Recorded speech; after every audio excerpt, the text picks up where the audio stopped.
कश्मीर में हिंदुओं और सिखों की टारगेटेड किलिंग्स के बारे में इस वक्त जम्मू कश्मीर के उपराज्यपाल मनोज सिन्हा का बयान आया, वो सुनते हैं। लोगों को यहाँ जो आतंकवाद बढ़ाना चाहते हैं, उनको जब ये सूचना मिलती है कि टूरिस्ट इन्फ्लक्स बढ़ रहा है, उनको जब ये सूचना मिलती है कि नहीं इंडस्ट्रियल इन्वेस्टमेंट यहाँ आने वाला है, तो निश्चित रूप से उसमें व्यवधान पैदा करने की एक सोची समझी साजिश है और इस साजिश को नस्तनाबूद करना होगा। इस पूरे इकोसिस्टम को ही समाप्त करने का हर पुरजोर प्रयास किया जाएगा। अली साहब, जिस पैटर्न की ये किलिंग्स हुई है, क्या आपको लगता है कि कोशिश ये की जा रही है कि जो कम्युनल फैब्रिक यहाँ पे था, जो ब्रदरहुड यहाँ पे था, भाईचारा यहाँ पे था, उसको ठेस पहुंचाने की कोशिश किसी न किसी जगह हो रही है? एकदम आपने सही कहा है। यहाँ जो आपस में प्रेम और मोहब्बत है, ये चिन्हित करके ऐसे निर्दोष लोगों को मारना ताकि इस तरह की भावना यहाँ पैदा हो और वो अपनी कोशिशों में कामयाब न हो, इसकी हर पुरजोर कोशिश की जाएगी। सर, आम तो लोगों की तरफ से जो बातें पूछी जा रही हैं जमीन पर मनोज सिन्हा कह रहे हैं इस पूरे इकोसिस्टम को ही अब खत्म करने का वक्त आ गया है। हमारे साथ इस वक्त जुड़ रहे हैं जुनैद आजिम मट्टू साहब, जो कि श्रीनगर के मेयर भी हैं और जम्मू कश्मीर अपनी पार्टी के नेता हैं। मट्टू साहब, इंडिया टीवी पर आपका स्वागत है। मैं आपको सुन रहा था, आप जब जो प्रिंसिपल साहिबा जिनको मारा गया उनके घर आप गए थे, फिर बाहर निकलकर आपने जो बातें कही, मुझे लगता है आपकी बात आज पूरे हिंदुस्तान को सुननी चाहिए, पूरे कश्मीर को सुननी चाहिए, क्योंकि हम सब ये समझ नहीं पा रहे कि एक स्कूल में घुसकर टीचर्स को मारने से किसी को क्या मिल जाएगा। एक 70 साल के बुजुर्ग को, जो कि पुश्तों से रह रहा है कश्मीर के अंदर, दवा बेचने वाले को, उसको मार के किसी को क्या मिल जाएगा?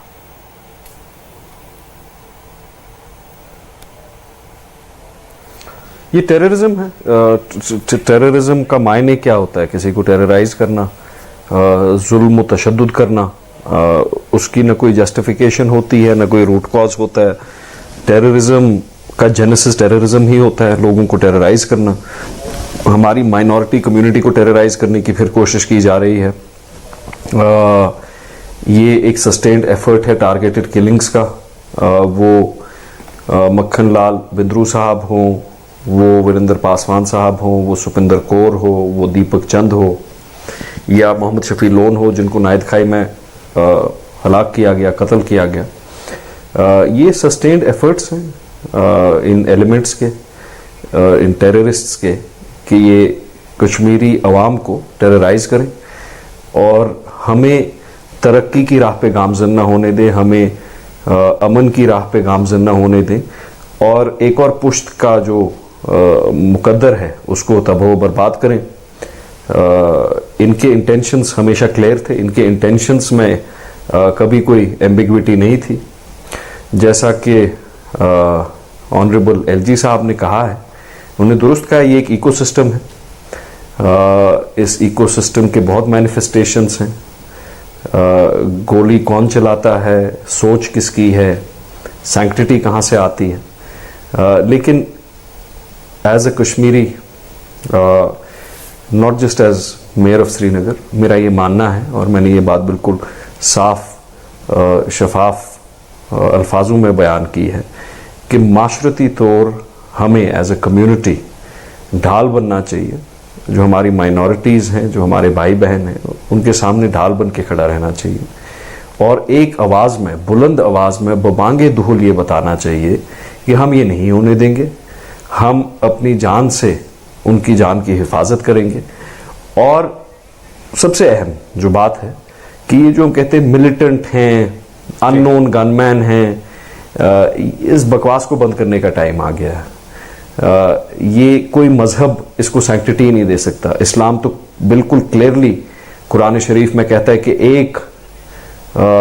एक इंसान का कत्ल, एक बेगुनाह का कत्ल पूरी इंसानियत के कत्ल के बराबर है। तो मैंने वहां भी ये कहा कि ये आप बोलिए ही मत कि इसका मजहब क्या था। मजहब तो इंसान का होता है। Barbarians animals have no religion. नहीं, आपने बिल्कुल ठीक कहा, लेकिन आपको नहीं लगता कि जो आदमी ये कर रहा है, आज जिसने वो गोली चलाई होगी उस टीचर के ऊपर, उस महिला के, औरत के ऊपर, वो किस सोच से आ रहा है? वो ब्रेन वॉश्ड है, वो क्या है, वो उसके दिमाग में क्या रहा जब उसने वो गोली चलाई? वो ये चाहता था कि यहां से सारे हिंदू, सारे सिख जो है छोड़ के चले जाएं?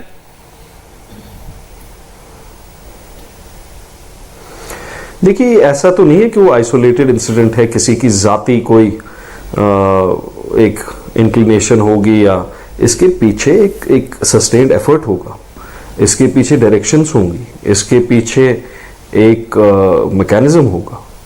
और उस मैकेनिज्म की सोच कोई नई सोच थोड़ी है। उस मैकेनिज्म की सोच तो हमेशा यही, दहाइयों से यही रही है कि तशद्दुद, जुल्म, जबर को हथियार बना के लोगों को, खासकर जो वल्नरेबल सेक्शंस हैं, उनको डराया जाए, उन पे हमला किया जाए।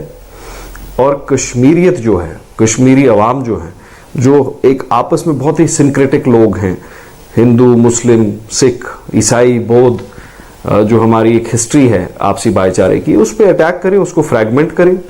उनका इंटेंशन हमेशा यही रहा है, ये कोई नया इंटेंशन नहीं है। उनकी उम्मीद ये है, उनका सोचना ये है कि हमें बांट सकेंगे, यहाँ पे अमन को डिस्टर्ब कर सकेंगे और हमारे बच्चों के मुस्तकबिल के साथ खेल सकेंगे।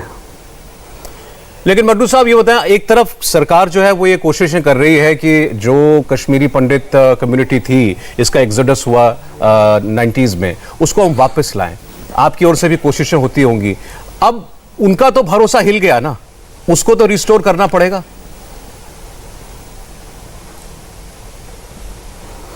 बिल्कुल करना पड़ेगा। और मैंने ये, जब मैं बिंद्रू साहब के घर पे था, मैं वहां भी ये कह गया, और मैं इस बात को अपने दिल से मानता हूं कि मेरे लिए ये बड़ा कहना आसान है कि आप डरे मत, आप के खदशात आप पसे पर्दा रखें, लेकिन जो तन सागे लागे वो तन जाने।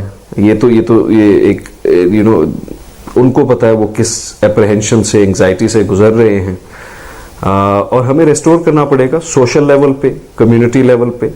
गवर्नमेंट पॉलिसीज बना सकती है, गवर्नमेंट फैसिलिटेट कर सकती है, लेकिन माशरती लेवल पे, सोशल लेवल पे हमें बहुत इनिशिएटिव लेने पड़ेंगे ये फेथ और ये सेंस ऑफ सेफ्टी और एश्योरेंस वापस लाने में। और अव्वल तो उसमें सबसे पहले ये करना है कि चुप नहीं रहना है, सैंक्टिटी नहीं देनी है टेररिज्म या इसको। ये कभी नहीं सोचना है कि देखिए हालात अगर ख़राब हैं, अगर किसी पे हमला हुआ तो उसकी वजूहात ये हैं, उसके रीज़न वो हैं, उसका बेसिस वो है, genesis. Terrorism has no genesis, terrorism is terrorism, barbarism is barbarism. मैं अभी एक, यहाँ हमारी रीजनल पार्टी है नेशनल कॉन्फ्रेंस, उनके एक स्पोक्स पर्सन ने लिखा था, देखिए जी उस दिन किसी ने ये बताया, फिर डेमोग्राफिक चेंज का बताया, फिर ये बताया कि हम ये करेंगे, तो उसकी वजह से आज ये कत्लो आम हो रहा है। ये बंद करना पड़ेगा, इसकी टॉलरेंस ख़त्म करनी पड़ेगी। हम एक सिविलाइज्ड सोसाइटी हैं, अगर हम सिविलाइज्ड सोसाइटी के जो फ्यूचर के लिए एस्पायर करते हैं, फिर सिविलाइज्ड सोसाइटी को टेररिज्म को शन करना पड़ेगा अनइक्विवोकली, किसी आर्ग्यूमेंट के बगैर, किसी डिबेट के बगैर। Terrorism is terrorism, murder is murder, we will never tolerate it. और हमें अपनी अक़लियत जो है, हमारी जो माइनॉरिटीज़ हैं, उनके साथ शाना बशाना खड़ा रहना पड़ेगा, उनके सामने रहना पड़ेगा, जुर्रत के साथ रहना पड़ेगा, गैरत के साथ रहना पड़ेगा। मैं आपको अपनी जनरेशन की बात बताऊं, जब 1989-90 हम बहुत छोटे थे, स्कूल में थे जी, शायद हमें आज वैसे पोस्चर करना है, वो इक़दामात उठाने हैं और वैसे पेश आना है जुर्रत से और गैरत से कि 1990 में जो हुआ वो आज ना होने दें। जी बिल्कुल सही कहा आपने जुनैद साहब। जुनैद मट्टू साहब, बहुत बहुत शुक्रिया आपका इंडिया टीवी से बात करने के लिए, और आपका मैसेज पहुंचाना बहुत ज़रूरी था। ये हमें अपना फ़र्ज़ लगा कि आपकी बात आज लोगों तक जानी चाहिए। बहुत बहुत शुक्रिया आपका। हमारे साथ अब बाकी जो मेहमान जुड़े हैं, मैं आपका उनसे परिचय करा दूं। हमारे साथ निर्मल सिंह जी जुड़ रहे हैं, former deputy chief minister Jammu Kashmir. Nirmal Singh ji, आपका स्वागत है। शेषपाल वैद साहब, फॉर्मर डीजीपी जम्मू कश्मीर, वो भी हमें ज्वाइन कर रहे हैं। स्टूडियो में कर्नल तेज टिक्कू हैं, वो हमारे साथ हैं। हमारे साथ ललित अंबरदार जी हैं, कश्मीरी पंडितों की आवाज़ बुलंद करते रहते हैं। और एडवोकेट नीलोफर मसूद जी हमारे साथ हैं, नेशनल कॉन्फ्रेंस की लीडर।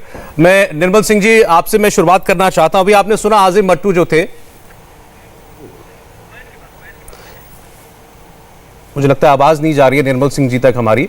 वैद साहब के पास मैं जाना चाहता हूं। वैद साहब, अब जो ये टारगेटेड किलिंग्स का सिलसिला शुरू हुआ है, आप इसको किस ट्रेंड की तरह देखते हैं और ये किस ओर जाता हुआ जम्मू कश्मीर को ले जाता आपको लग रहा है?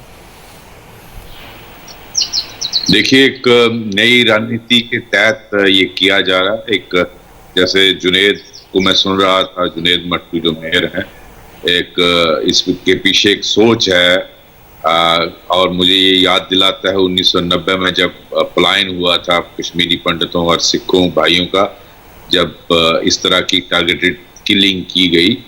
और मैं समझता हूँ कि ये जो एक कोशिश की जा रही है ISI की तरफ से, चाहे TRF ने क्लेम किया या कोई भी दूसरी तंजीम, वो सिर्फ एग्जीक्यूट करने वाले हैं। ये सोच पार से आती है और इसके तहत एक मंशा ये भी है कि जो बचे खुचे माइनॉरिटी के लोग हैं उनको दोबारा यहाँ से उखेड़ा जाए। चाहे जैसे बिंदरू की बात करें, जो मेडिकल शॉप वाले थे, वो पीक मिलिटेंसी में यहाँ से नहीं गए। आप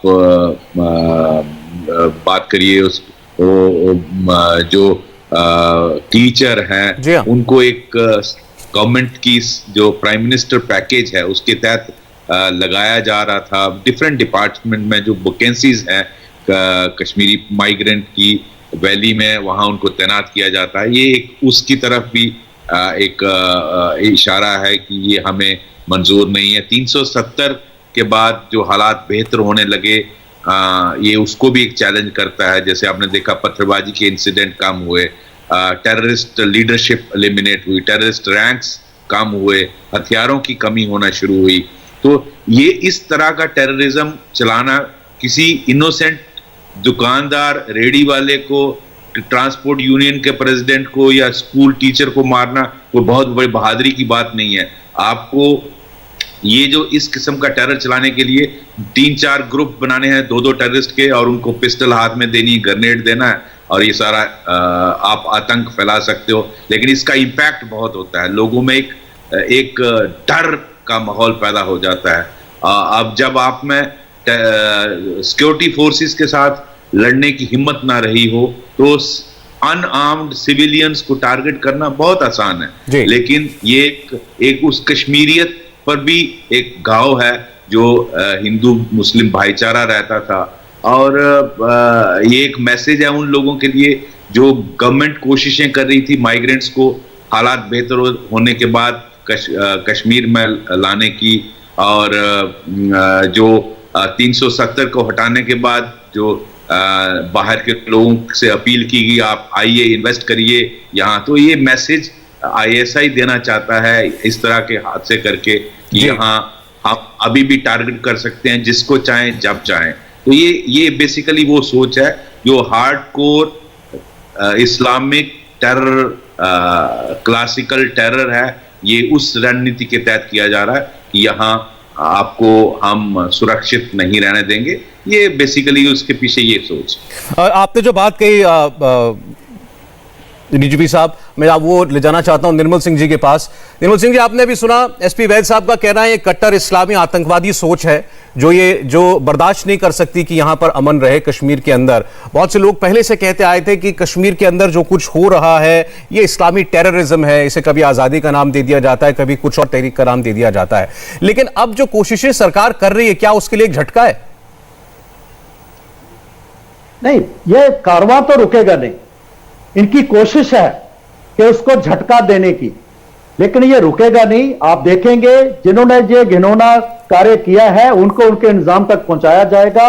उनको इस धरती पर रहने का कोई हक नहीं है, और जल्दी एक्शन होके हमारी सिक्योरिटी फोर्सेस, हमारी आर्मी, पुलिस उनको एलिमिनेट करके उनके इंतजाम तक पहुंचाएंगे, ये स्पष्ट है।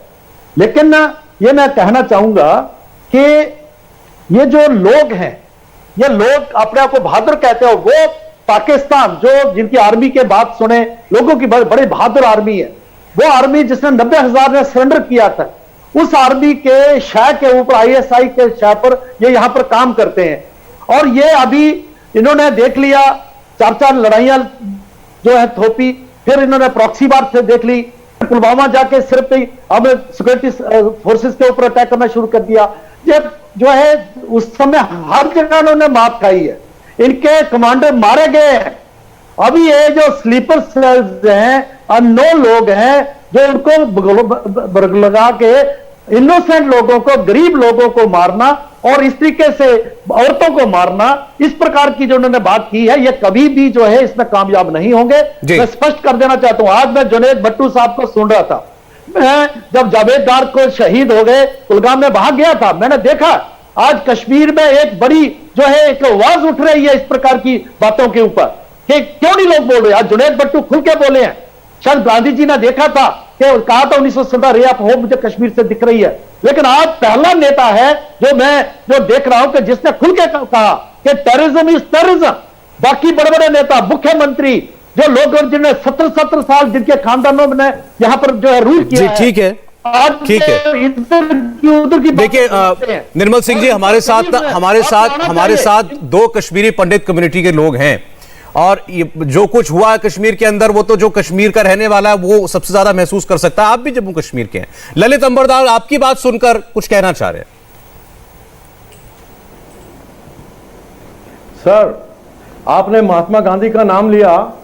महात्मा गांधी को कश्मीर के अंदर उम्मीद की किरण नजर आई थी। ये मत भूलिए, पाकिस्तान मकबूजा जम्मू कश्मीर और लद्दाख में एक हिंदू और सिख नहीं बचा, वो भी कश्मीर का हिस्सा है।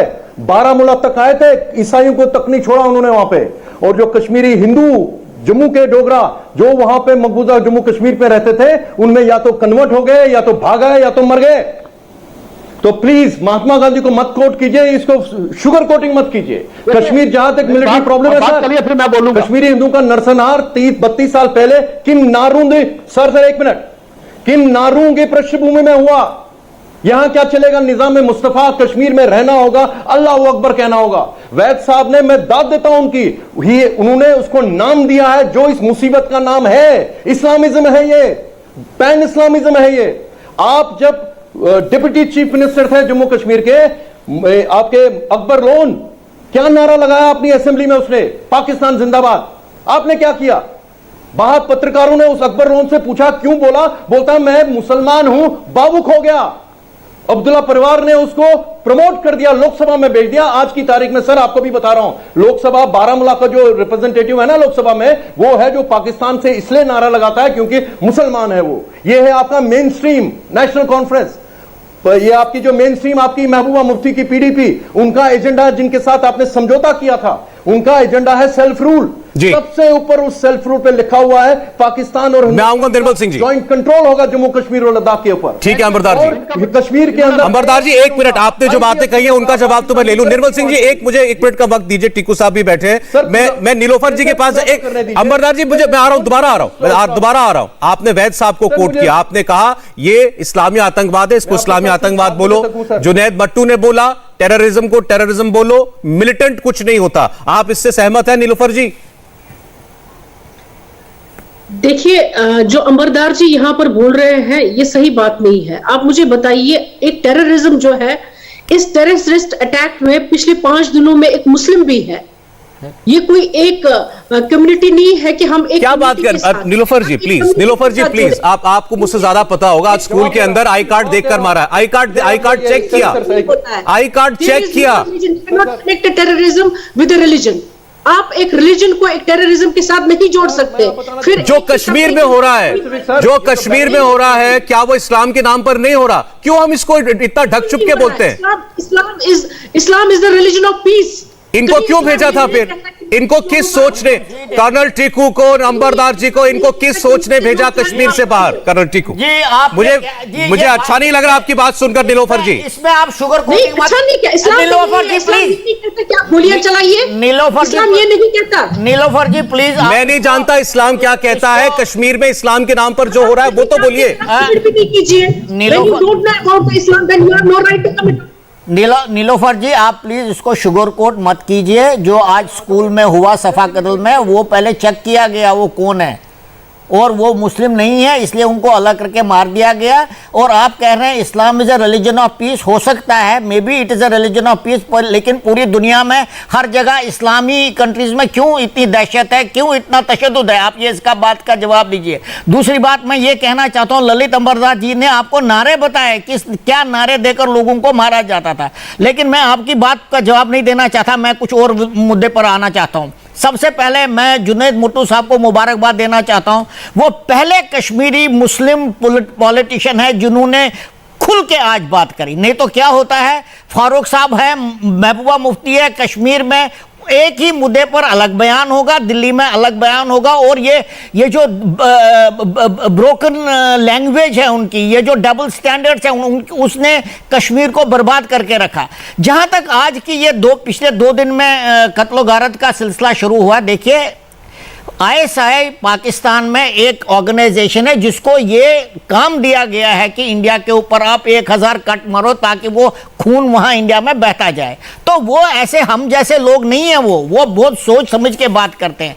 हर एक टारगेट को चुना जाता है, ये कोइंसिडेंस नहीं है, और इसको चुना जाता है, इसका इफेक्ट क्या होगा वो देखा जाता है, उसके बाद हुक्म दिया जाता है। जैसे कश्मीर के अंदर अभी उन्होंने शुरू किया ये हिंदुओं को मारना, नॉन मुस्लिम्स को मारना। हाँ, ये बात सही है कि शफी साहब को भी मारा गया, लेकिन क्रिमिनल भी इसमें भी इन्वॉल्व हो जाता है। लेकिन असली मुद्दा क्या है? असली मुद्दा ये है कि इमरान खान ने यूनाइटेड नेशन में बोला कि पूरी दुनिया को इसका एक एग्जामिन करना चाहिए कि इंडिया जो है कश्मीर के अंदर डेमोग्राफी बदली करना चाहता है, बदला रहा है। तो वो क्लियर सिग्नल है कि वो उन लोगों को मारेंगे जो वहां की अक्सरियत से अलग है। आप लोग बैठे हैं, आप लोग टीकू साहब भी हैं, आर्मी बैकग्राउंड से हैं, डीजीपी साहब बैठे हैं हमारे साथ, निर्मल सिंह जी सरकार में रहे हैं, ये लोग जानते हैं वहां जम्मू कश्मीर में क्या हो रहा है। तो नीलूफर जी नहीं जानती जो कश्मीर में रहती हैं, ये मेरे लिए मानना बड़ा मुश्किल है कि वहां की सोसाइटी रेडिकलाइज हो रही है, वहां बच्चे यूथ रेडिकलाइज हो रहा है।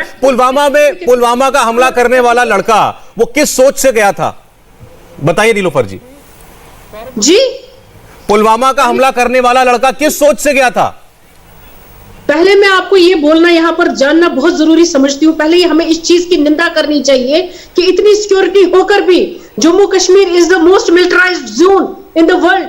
हमारे यहाँ CCTV लगे हुए हैं, क्या यहाँ पर लैप्स क्यों हुआ है? आप इसकी जिम्मेदारी उन लोगों पर हुआ रहता है, उन पर क्यों नहीं डालते? नहीं, मैं निर्मल सिंह जी से पूछूंगा, ये बीजेपी से है ना, लेकिन आप मेरे सवाल का तो जवाब दे दीजिए। आपने कहा कि कश्मीर में इस्लामी टेररिज्म नहीं है, आपने कहा कश्मीर में इस्लामी टेररिज्म नहीं है।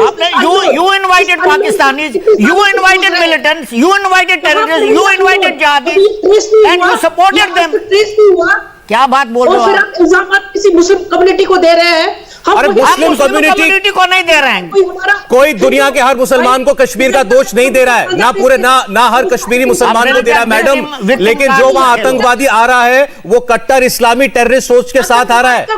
इसको तो कबूल कीजिए। आप आतंकवाद का नहीं होता, आप आतंकवाद को किसी के साथ ना जोड़िए। क्यों नहीं जोड़ेंगे? जब वो अल्लाह अकबर कहकर मारता है क्यों नहीं जोड़ेंगे? जब उनके नारे पर जब उनके नारे ही ऐसे हैं, जब उनके नाम ऐसे हैं, जब जीलानी कहता है आजादी बराए इस्लाम, आप ये बताइए क्या जीलानी ने नहीं बोला है? जीलानी ने ये नहीं बोला है आजादी बराए इस्लाम? पाकिस्तान से क्या रिश्ता? ला इलाहा इल्लल्लाह, क्या ये नहीं है नारा?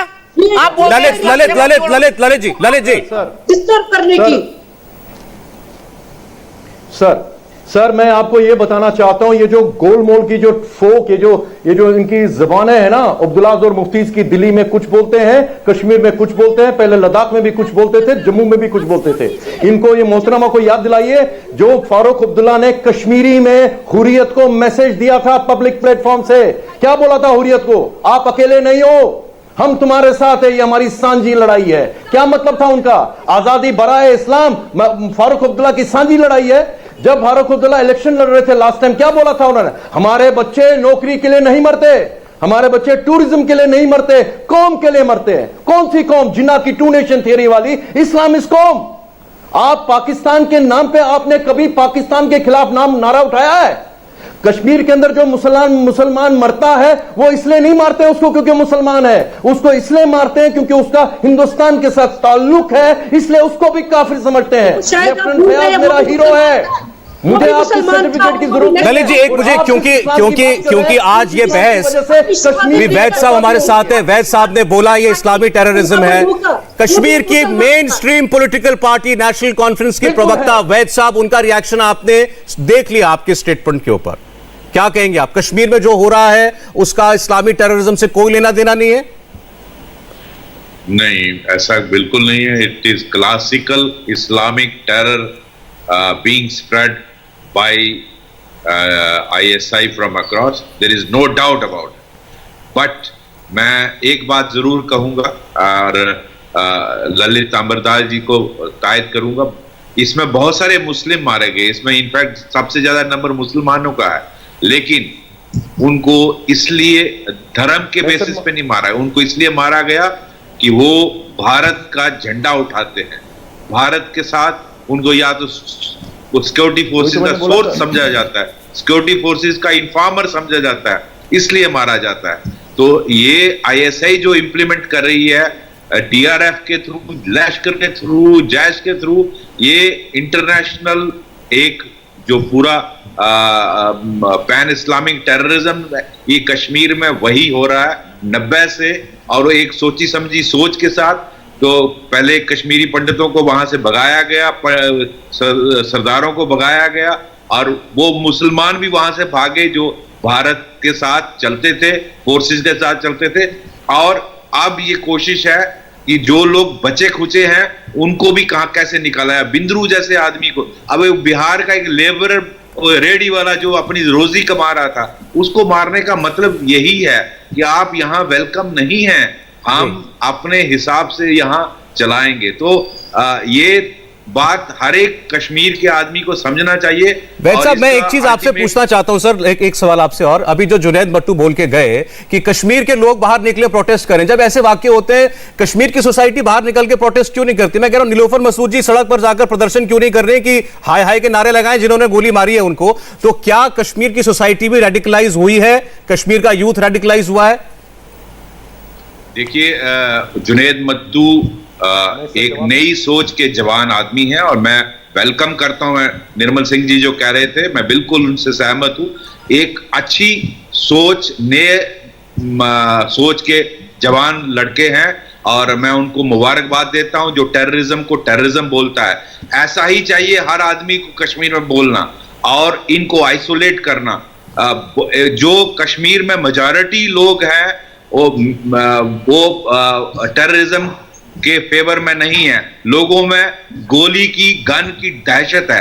हाँ, बहुत ज्यादा तक काफी लोग रेडिकलाइज्ड हुए हैं, इसमें कोई डाउट नहीं है। आप इतने मदरसा चलते हैं, क्या किसी ने देखा कि उनमें क्या धर्म की पढ़ाई होती है या वहां से टेररिस्ट पैदा किए जा रहे हैं? ये देखने की आपको जरूरत है। जो जिस तरह फ्रांस के राष्ट्रपति मैक्रन ने एक रेडिकलाइजेशन को चेक करने के लिए एक रणनीति पूरे कंट्री के लिए की, आपको कश्मीर में ही नहीं पूरे भारत में वो लागू करनी चाहिए। और जो नई एजुकेशन पॉलिसी है उसको इंप्लीमेंट करा, देखना चाहिए कि क्या असली धर्म की पढ़ाई की जा रही है या वहां आप टेररिस्ट पैदा कर रहे हो। एक जो इस वक्त तालिबान ने आईएसआई ने तालिबान को यूज करके अफगानिस्तान में हालात किए हैं, बहुत बड़ा खतरा भारत के लिए आगे आने वाला है। वहां से जो टेररिस्ट फ्री हुए हैं, जो हथियार अमेरिका छोड़ा है, आईएसआई उनको डाइवर्ट करेगी, उन टेररिस्ट को इनफिल्ट्रेट करेगी।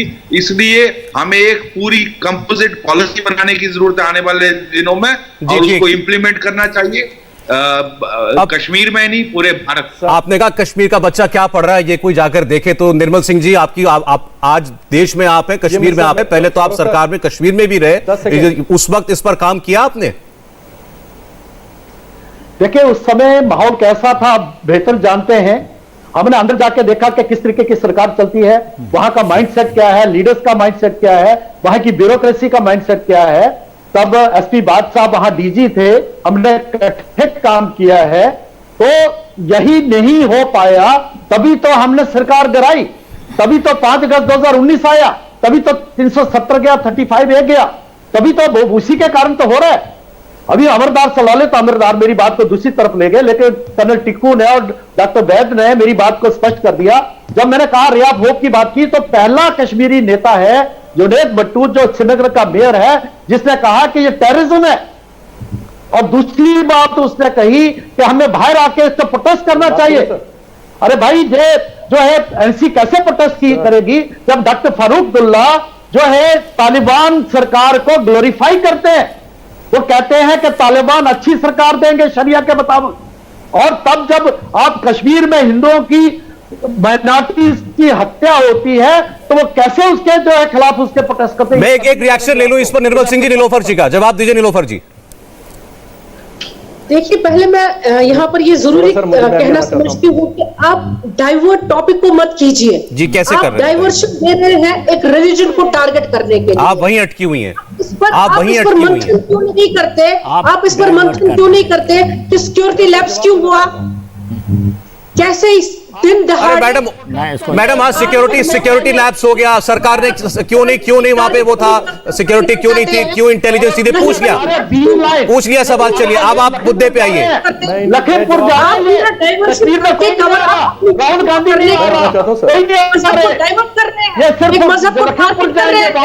करने के लिए आप निर्मल सिंह जी, आपको वही ना जिसे नॉर्थ और साउथ पोल को कहती है कि मस्जिदें बंद हो गई हैं मुसलमानों के लिए, ये क्रिमिनलाइज कर रहे हैं।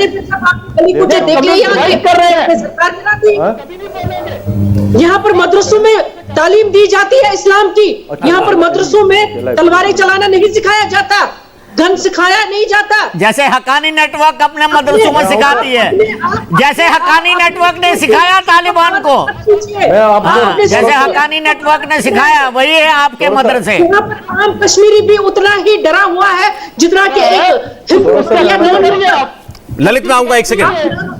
अच्छा, ये कह रहे हैं, ये इनका कहना है आम कश्मीरी भी डरा हुआ है। डॉक्टर वैद ने भी ये बोला कि बंदूक का खौफ सब में होता है। कर्नल टिक्कू, आ रहा हूं ललित जी। देखिए, ललित जी इनकी बात, मैं दो बातें कहना चाहता हूं। सबसे पहले, इसमें कोई शक नहीं है कि कश्मीर में लोग बंदूक से डर रहे हैं, तो बंदूक से तो हर एक को डर लगता है, इसमें कोई शक नहीं। दूसरी बात मैं ये भी कहना चाहता हूं, कश्मीर के अवाम में उतनी आजकल एंटी इंडियन फीलिंग नहीं है जितनी 89-90 में। काफ़ी सारे लोग ये समझ रहे हैं कि पाकिस्तान ने उनका इस्तेमाल किया, लेकिन कश्मीर में तब भी इतने सारे जमात इस्लामी के कार्डर हैं, हिज़्ब के कार्डर हैं, और ये जो डाउनटाउन एरियाज़ के अंदर अभी भी इतने ज़बरदस्त पाकिस्तान के समर्थक हैं कि वो ऐसे लोगों को जो आजकल जाकर हिंदुओं को चुन चुन कर मार रहे हैं उनको शेल्टर देते हैं। आप ये बताइए मेरे को, ये आदमी जिसने भी आज मारा है वो कहीं रहता है, वो कहीं खाना खाता है, उसको लॉजिस्टिक सपोर्ट मिलता है, वो